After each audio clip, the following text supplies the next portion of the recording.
Bien, ya estamos de regreso. Pasamos de inmediato a conversar con el sociólogo y ex ministro secretario general de Gobierno, José Joaquín Brunner. José Joaquín, gracias por estar con nosotros esta mañana. Buenos días. José Joaquín, vamos a hablar de una columna que usted publicó en el diario El Mercurio, que habla sobre usted la califica y la titula más bien, el punto cero de la política. Pero antes de eso, no puedo dejar de preguntarle por lo último que ha aparecido, ¿no? Porque si el ambiente ya estaba cargado para la moneda con el caso Monsalve, aparece ahora esta denuncia por acoso sexual contra el presidente Gabriel Boric en un punto de prensa hace algunos instantes. El abogado del presidente ha dicho que en realidad de lo que se trata es que él es víctima, fue víctima de un acoso sistemático en un hecho ocurrido hace 10 años. Y esto al final uno dice, bueno, ¿cuánto más puede escalar la moneda además en el centro de la controversia y con un caso como el de Monsalve, que lamentablemente para la moneda no ha logrado salir de Palacio? ¿Cómo ve lo que está pasando? A ver, yo creo que hay una interpretación eh, desde distintos ángulos. Uno es el propiamente periodístico noticioso en torno a los escándalos. Mira, hay colegas míos en Europa que han estudiado largamente el fenómeno de los escándalos en los medios y cómo efectivamente tienden a mantenerse y cómo son un arma muy importante en general para cuestionar las estructuras de poder de los países. Y yo creo que en parte estamos frente a eso. No es el único fenómeno que está aquí presente, está luego el fenómeno específico a lo que tiene que ver con posibles acosos, acusaciones mutuas, etcétera, que forman parte más bien del terreno judicial. Y ahí, ¿qué puede decir uno? Digamos, a esta altura, en esta segunda denuncia de estos días, que son denuncias mutuas, en realidad hay que esperar para ver efectivamente cómo esto aclara. Y tercero está el fenómeno político. ¿Cuánto de esto efectivamente está causando, más allá de la irritación que causa, digamos, en el sentido de excitación que causa en los medios, cuánto afecta a la política, a la opinión pública encuestada, a las grandes masas, a los votantes, etcétera? Bueno, y tenemos una respuesta inicial, que habrá que profundizarla, eh, que dice que en realidad no son estos los problemas que mantienen la atención de la gente. Esto tiene la atención de unos ciertos círculos. Al resto de la población, obviamente que le puede parecer muy mal o bien la forma como se está desempeñando el gobierno, pero en lo real de lo que está preocupado es de cuánto el gobierno logra o no resolver problemas y cuánto las élites políticas logran o no ponerse de acuerdo entre sí. Y desde ese punto de vista, ahí estaba mi titular del punto cero de la Claro. política. Estamos en el punto cero porque efectivamente la incapacidad para gobernar en el sentido amplio de la palabra, porque el gobierno es algo, la gobernanza es algo que corresponde al Ejecutivo, al gobierno, pero también al Parlamento, a los partidos políticos, y esa parte está efectivamente muy debilitada en el país. Ya, es que eso es súper interesante, pero déjeme detenerme en la parte que tiene que ver con su propia experiencia. Usted fue ministro, secretario general de gobierno en una época muy distinta, por supuesto. El país ha cambiado, cuánto no, desde el gobierno del presidente Eduardo Frei Ruiz Tagle. Pero cuando la moneda tiene que estar respondiendo en cada punto de prensa por el caso Monsalve, claramente no puede dar cuenta de los otros temas que usted dice, ¿no es cierto?, que son súper necesarios para que el país funcione. Entonces, ¿cómo ve la manera en que la moneda ha tratado este caso y cuánto lo ve usted parecido a lo que le ocurrió en su minuto a la presidenta Bachelet con el caso Cabal? Bueno, tienen cierta semejanza porque se trata efectivamente de dos tipos bien distintos, pero de dos momentos, llamemos así, de escándalo. Y el escándalo es un fenómeno social que no depende de la voluntad de una u otra persona. Y efectivamente el gobierno, respecto de este fenómeno social de los escándalos mediáticos, ha tenido una respuesta extremadamente confusa desde el primer momento. ¿Qué duda cabe? Lo reconoció ayer una vez más, en realidad, la ministra del Interior, de modo tal que, claro, yo pienso en la experiencia de antiguos ministros generales de gobierno encargados de la vocería gubernamental Y el ciclo noticioso y el papel de los medios en la sociedad y las redes sociales era bien distinto. Las redes no existían, el ciclo noticioso, si bien se había acelerado, no era lo que es hoy día, donde en realidad es un ciclo de casi 24 horas y hay que estar, por lo tanto, con un aparato muy afinado de respuesta desde el punto de vista del gobierno para lograr contrarrestar a estos fenómenos de escándalo. Y en eso el gobierno tiene debilidad, pero no significa que esté efectivamente paralizado, porque de hecho, si uno mira con un poco más de cuidado detrás de los grandes titulares, siguen discutiéndose temas centrales relacionados con previsión social, con seguridad ciudadana, con educación, con salud. Están en la agenda de la acción del gobierno. Lo que pasa es que no logran penetrar más allá del titular secundario, digamos así. Claro, pero por eso le pregunto, porque lo que ocurre acá es que se ha puesto el énfasis, ¿no es cierto?, en que la moneda no fue capaz de tomar una decisión rápida y reaccionar antes de la publicación del diario La Segunda. Eso lo reconoce la propia ministra Sí. ayer ante la comisión investigadora de la Cámara, la ministra Toá. ¿Y qué le parece, José Joaquín, cuando ella dice, yo aquí acuso a Manuel Monsalve de haber defraudado la confianza del presidente y del país completo? Bueno, qué duda cabe, o sea, una persona que le ha sido conferida una responsabilidad enorme a nivel del país, no solamente dentro del gobierno, y que termina teniendo, al parecer, unos comportamientos completamente inaceptables y que enreda de alguna manera, porque también acá se habla de la lentitud del gobierno, no se habla porque no sabemos bien del principal agente, que es Monsalve, es decir, cómo él transmitió y qué es lo que él transmitió. Y todo eso, como le digo, alimenta esta especie de bruma que se crea en torno a este tipo de fenómenos y que a veces hay que tener simplemente la disposición de decir aquí hay que navegar en medio de la crisis comunicacional y ahí al final se sale de ella como ocurre también porque es de la lógica de los escándalos, que los escándalos tienen un momento peak y luego empiezan a decaer y mueren. Acá todavía pareciera que no hemos alcanzado el momento peak y este hecho desafortunado que se encuentre con otro tipo de acusaciones mutuas que involucran al presidente, efectivamente le va a dar un nuevo aire a este fenómeno de escándalo, ahora coaligado con el otro, es como con los huracanes. Pero en fin, me parece a mí que en realidad debiéramos también preocuparnos del resto de los problemas que están en el tapete, porque efectivamente el país entra en una etapa final de un gobierno y la vista va a estar puesta crecientemente en el futuro y no tanto en lo que está ocurriendo en el día a día ni en el pasado. Claro, ahí usted señala lo siguiente y quiero entrar en ese punto, José Joaquín Brunner. Usted dice en su columna que se ha hablado después de las elecciones, dice usted, del 26 y 27, usted esta columna la publica antes de la segunda vuelta de este domingo, y usted dice, se habla de un clima de moderación. Y entonces usted dice, claro, pero hay una distancia entre, por un lado, ese clima de moderación que muestran los electores respecto de lo que pasa en el plano político, porque usted dice que oficialismo y oposición están en una suerte de guerra de guerrillas. A Así ver, es. ¿cómo ve usted esa dualidad y esa suerte de dicotomía?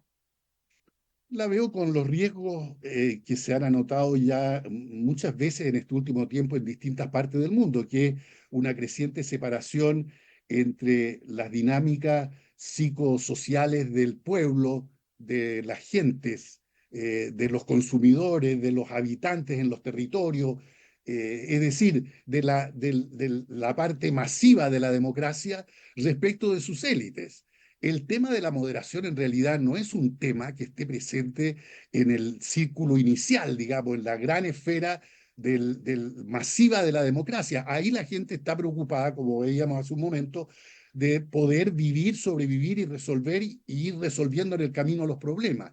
Donde cabe usar el término moderación, y a mi juicio se ha usado mal, es para decir que porque hay votaciones que relativamente castigan los extremos y favorecen las posiciones centrales, se confunde eso con el hecho de que habría una moderación al interior de la clase política, es decir, propiamente de la esfera política donde se resuelven los problemas de poder. Y en realidad, en ese terreno, lo que uno ve es una confrontación 24 horas del día, 7 días a la semana de la oposición y el gobierno. enfrentados en distintos tipos de niveles y de distintos tipos de guerras. Por eso yo hablaba de la guerra de guerrillas, porque tiene algo cultural, tiene algo de acoso, tiene algo de entrar y salir, en fin, todo lo que es propio de la guerra de guerrilla, pero llevado al plano efectivamente político, cívico, democrático. Lo que ocurre es que el ambiente cívico democrático empieza efectivamente a deteriorarse con la exasperación de las propias élites políticas que no logran generar acuerdos y transmiten, perdóneme que lo diga así, pero Claro. transmiten una sensación de completa inefectividad de la clase política, de incapacidad completa para resolver problemas. Y entonces sabemos que los problemas terminan arrastrándose de un gobierno al siguiente y eso parece que es ser lo que va a ocurrir acá. Claro, de hecho usted señala lo siguiente, usted dice que así como el PC y el Frente Amplio fueron muy duros contra el presidente Piñera, usted dice hoy día la derecha, las derechas y sus redes de poder convergen en la misma estrategia, golpear al enemigo cuando está desordenado. Y usted dice que duda cabe que últimamente el gobierno se desordenó y se halla en extremo vulnerable. ¿Cuál es el riesgo de golpear a un gobierno que está en esta condición? Básicamente es paralizarlo. No estoy pensando en que esto pueda llevar a una especie de colapso del gobierno, ni nada por el estilo. Tampoco lo pensé en su momento con el gobierno de Piñera, en medio de una situación bien distinta, pero también muy complicada de golpear al gobierno en el momento en que estaba desordenado, que es una frase, por lo demás, de uno de los grandes estrategas de la civilización china, escrita hace un par de miles de años. Pero qué duda cabe, eso es lo que la oposición hoy día hace fundamentalmente con respecto al gobierno. No mostrar ninguna apertura real para tratar ningún problema seriamente, sino mantenerlo acosado a la defensiva permanentemente y mostrando, que es lo que me imagino le interesa como estrategia comunicacional, mostrar precisamente que el gobierno está paralizado, ¿no? Y que su parálisis obliga a generar un cambio y que el cambio viene de la mano de la oferta electoral que las oposiciones o la oposición de derecha logre hacer a lo largo del año 2025. El costo de eso es que efectivamente los problemas más serios que estamos enfrentando en distintos campos no van a tener salida durante el tiempo que viene y la frustración va a aumentar. Ya, pero ahí viene entonces la segunda parte, porque esta misma oposición, que si seguimos tal como indican las encuestas, debería ser gobierno en la próxima elección, va a enfrentar entonces a una oposición probablemente muy dura también. Y seguimos en este juego eterno, Así ¿no? es. Yo creo, sobre todo en la segunda parte, es A decir, que ver, es la transmisión de los problemas de este gobierno al siguiente. Estoy pensando problemas de crecimiento ligados, por ejemplo, a la permisología, problemas que tienen que ver con la salud y las largas colas y los problemas de gestión de los hospitales, problemas que tienen que ver con el traspaso de los colegios desde los municipios a los famosos servicios locales de educación pública. Todo eso efectivamente va a pasar al próximo gobierno. Digo, la primera parte de la pregunta, me pregunto yo a mí mismo hoy día, efectivamente es tan claro que va a ganar la oposición. No me parece para nada. Creo que la oposición, entre otras cosas, sus analistas más lúcidos, sus políticos, digamos, más realistas, se dan cuenta de que efectivamente el cuadro es un cuadro digamos, desde el punto de vista electoral de relativo empate, ¿no? Y si uno mira el conjunto de la elección anterior con el día de hoy, efectivamente la oposición avanza y el gobierno se mantiene, pero no retrocede ni termina por desarmarse completamente y mantiene una capacidad de votos en torno a los 5 millones, digamos, para partir conversando, lo cual le hace ser una alternativa competitiva una vez que se ponga de acuerdo en algún candidato, digamos, que logre unificar a toda esa votación que hoy día está recogiendo el oficialismo. y ahí usted, José Joaquín Brunner, ¿le parece llamativo, por decirlo de alguna manera, que pese al escándalo del caso Monsalve y a este gobierno que está muy debilitado, tal como usted señala, haya logrado el oficialismo en la práctica mantener 10 gobernaciones? No, no me llama la atención porque en realidad en la lógica de los escándalos está que ellas afectan a una gran caja de resonancia que es la esfera política propiamente tal y la clase política o las élites políticas que compiten y en este momento están compitiendo alocadamente porque no están tomando en cuenta, digamos, el hecho de que por competir de esta manera en una especie de guerra de guerrilla, van a llegar a un momento electoral donde efectivamente cualquiera de ellos puede ganar y cualquiera de ellos va a tener una pesada herencia. Entonces, los escándalos son muy, digamos, afectan muy íntimamente a las élites políticas. Los escándalos son de las élites políticas, si no, no serían escándalos, porque son Claro. gente de poder, gente de prestigio, gente de renombre, la que por razones políticas, económicas o sexuales entra en este fenómeno llamado de los escándalos. Y ese tiene un poder disruptivo al interior de la clase política y al interior de los medios de comunicación. Pero en realidad, ya lo hemos probado acá y se ha visto antes en otros países donde estos fenómenos se estudian, se ha visto que el electorado masivamente suele mirar bastante desde lejos con cierto escepticismo, otros dirán con cierto cinismo o lo que sea, pero en cualquier caso no están haciendo parte cotidianamente de esta conversación. Esta es una conversación más bien de los cafés de la parte oriente de la ciudad. Así, ¿ah? Esto diría usted que queda más encapsulado allá que respecto del resto del país. Así es. Mire, yo he estado en la última semana en tres o cuatro distintas regiones del país a propósito de mi propio trabajo académico y la verdad es que siempre me vuelve a sorprender cómo el clima político en las regiones es mucho más tranquilo y donde estos fenómenos, por cierto, que cuando me junto con mis colegas, que duda cabe, académicos de otras universidades, no sé dónde sea, en Temuco, en Copiapó, en cualquier parte, en Arica recién, por cierto que también se tocan estos temas pero no aparecen, digamos, envolviendo todo el clima comunicacional de la ciudad. ¿No? Y los ritmos son diferentes y ya vimos las votaciones tienen que ver en cada una de las regiones donde efectivamente el oficialismo le fue bastante bien, particularmente a los partidos tradicionales de las izquierdas, el Partido Socialista y el PPD, la gente vota efectivamente pensando en el futuro de la región, en el destino de la ciudad, en los problemas concretos que están enfrentando, en cómo se han comportado aquellos líderes que están presentándose frente al pueblo. Bueno, eso me parece que es también una parte de la realidad que, sin embargo, nuestras élites nacionales, disputando acá en Santiago, suelen olvidar y creen que en realidad el clima de Santiago y el clima de la esfera política capitalina es el clima político del país.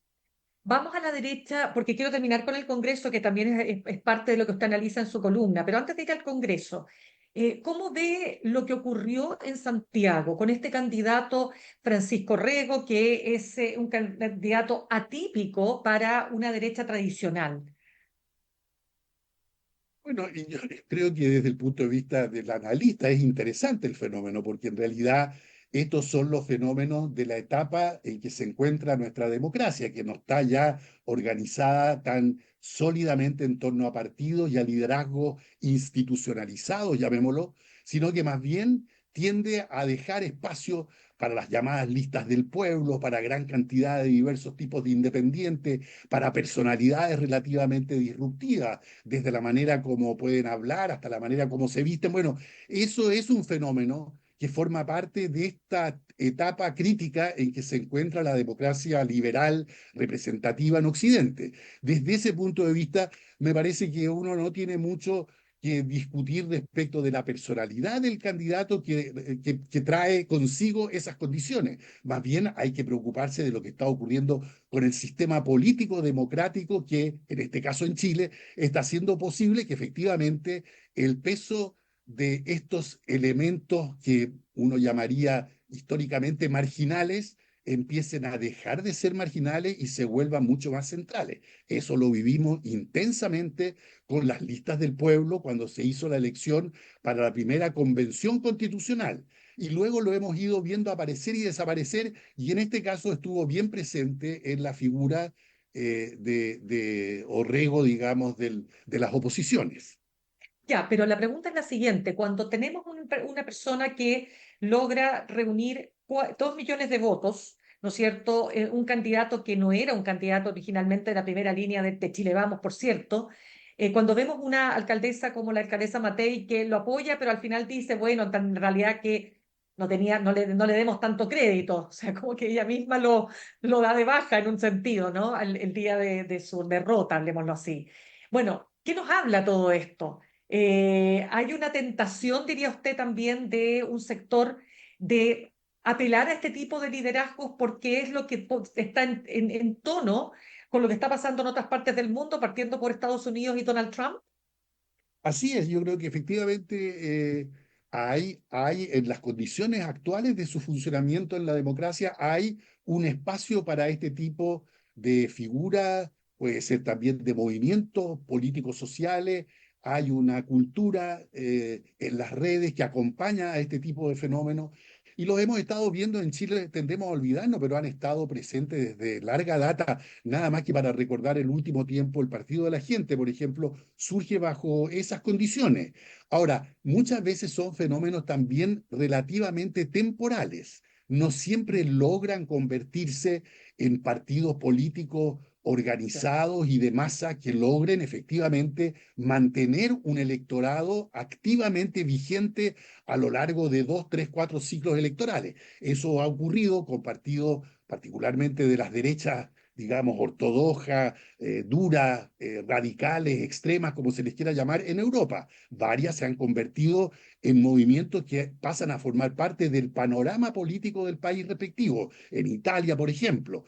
Pero claro, eso todavía no ocurre así en Chile y todavía, por lo que volvimos a ver este último digamos, en el mes de las elecciones recientes, los partidos con todos los desperdigados que se encuentran por comprometidos que estén en dinámicas, digamos, competitivas muy perversas, sin embargo, logran mantener una cierta influencia y apoyados por el voto obligatorio, logran que efectivamente todavía los bloques principales logren obtener en la principal parte de las decisiones o de las preferencias del pueblo. Y eso Claro. me parece que debiéramos profundizarlo. No lo profundizamos con las actuales direcciones partidarias que tenemos tanto en la oposición como en el oficialismo, que como digo, parecen más interesadas en el ciclo de los escándalos y en la política digamos, de 24 horas en 24 horas. Claro, ahora, lo que pasa es que lo que decía el candidato electo Claudio Orrego, ¿no es cierto?, Sí. en cuanto a que lo que demostraba esta elección y sus 10 puntos de distancia con Francisco Orrego es que la gente votó por la moderación, votó en contra de la polarización y los discursos de odio. Yo le pregunto, ¿usted diría que en general esa población que vota está más cerca de esa moderación que de estos liderazgos más disruptivos como a los Donald Trump o Milley? No, no creo realmente que uno pudiera deducir de lo que ocurrió, porque claro, los candidatos obviamente que hacen sus propias interpretaciones. Me parece a mí que el análisis de los próximos días, pero sobre todo semanas y meses, mostrará que en realidad esas condiciones están presentes, están latentes en la sociedad chilena, tienen algo que ver con lo que suele decirse de que los grandes problemas que llevaron a las grandes protestas, no a la violencia, pero a las grandes protestas de octubre de 2019, no se han enfrentado con ningún grado de efectividad que sea visible, digamos, para el votante medio del país. Y desde ese punto de vista, a mí me parece que yo creo que las condiciones están ahí para soluciones que pudieran el día de mañana aparecer radicalizadas. Hoy día, por el momento, los liderazgos internos de los dos grandes bloques más bien están en los sectores más institucionalistas y más, desde ese punto de vista, moderados. Y desde ese Claro. punto de vista yo no tengo, digamos, un temor presente, así de que estemos a las puertas de una especie de reventón populista en términos electorales. Un reventón populista en el sentido de que pudiéramos tener eventualmente un Javier Milei en Chile, por ejemplo. Efectivamente, Javier Eso Milei usted lo ve lejos, eso. o lo que sea desde el otro lado lo mismo, porque estos son Claro. fenómenos, dado que no son fenómenos del orden antiguo de las derechas e izquierdas, entonces uno de estos fenómenos los puede ver en un libertario anarquista capitalista y los puede ver en el otro extremo, en un anticapitalista que se declare socialista, no sé, del siglo XXI o de cualquier corriente chavista. Es decir, son fenómenos que tienen que ver en parte con la descomposición del sistema político democrático representativo y por otra parte, obviamente, que tienen que ver con insatisfacciones que tiene la gente que ha entrado en un ciclo de modernización del capitalismo hace ya bastante tiempo y por lo tanto ha ampliado sus preferencias, sus expectativas en todos los planos y quiere un mejor y mayor reconocimiento, particularmente de los servicios sociales del Estado. Y yo creo que esos grandes servicios que tienen que ver con la salud, con la previsión, con la educación, con la vivienda, con el transporte, que son las grandes demandas de las masas en la etapa moderna del capitalismo, efectivamente no están siendo respondidas adecuadamente por nuestro aparato estatal ni por nuestra clase política. Por último, José Joaquín Brunner, usted dice en su columna llamada Punto Cero de la Política que en el Parlamento, por ejemplo, dice usted, donde mediante la extorsión presupuestaria se deciden materias altamente complejas en pocos días, a veces en horas, o donde comisiones investigadoras cruzadas y amenazadas de acusaciones constitucionales se convierten en armas arrojadizas. ¿Qué, a ver, usted diría que voy a hacerle una pregunta muy así como quizás extrema, pero usted diría que este es el peor parlamento de nuestra historia de los 34 años desde el retorno a la democracia? No, no, yo en general nunca creo que nada sea ni lo mejor ni lo peor, en el que uno nunca ha conocido antes. El país ha conocido muchas situaciones muy críticas, hemos tenido parlamentos termales, hemos tenido parlamentos con una especie de desenfreno completo, acusando ministros cada 2 o 3 días. Es decir, la historia es muy larga y es muy rica en ejemplos de grandes dificultades por las que hemos pasado.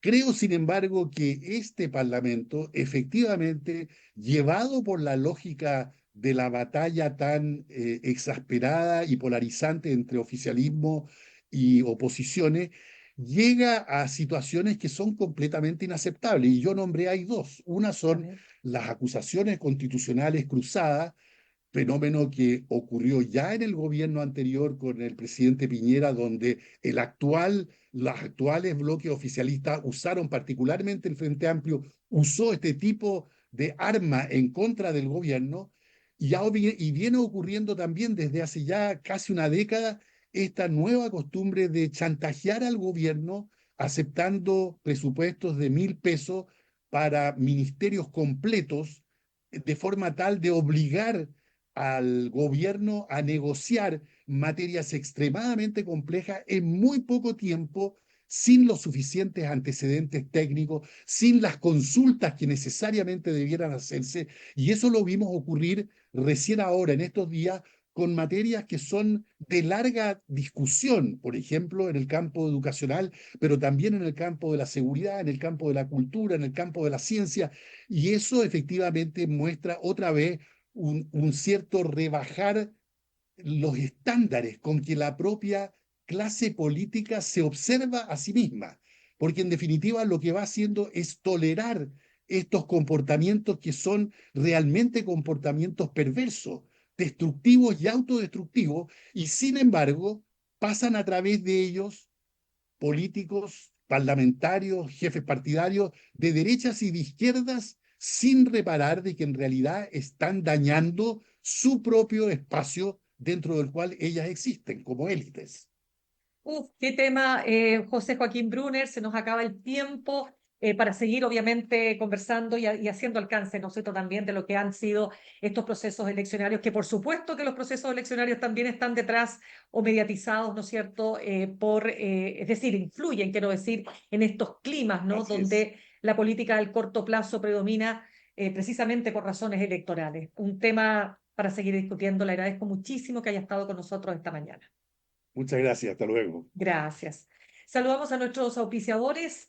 Ahorrar cotidianamente se puede y de forma organizada, rápida y online con Ahorrando, la nueva funcionalidad de tu app Coopeuch, en donde puedes programar ahorros de manera fácil y entretenida, eligiendo tus propias reglas y metas. Haz que el ahorro sea parte de tu vida con Ahorrando de Coopeuch.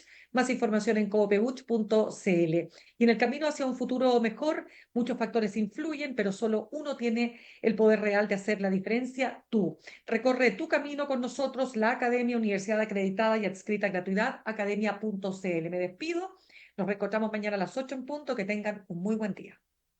En el camino hacia un mejor futuro, el factor que hace la diferencia eres tú, la academia. Universidad acreditada y adscrita a gratuidad, academia.cl y Copeuch Inversiones, el sitio donde todos pueden invertir, presentaron Al Pan Pan, en el mostrador Bot.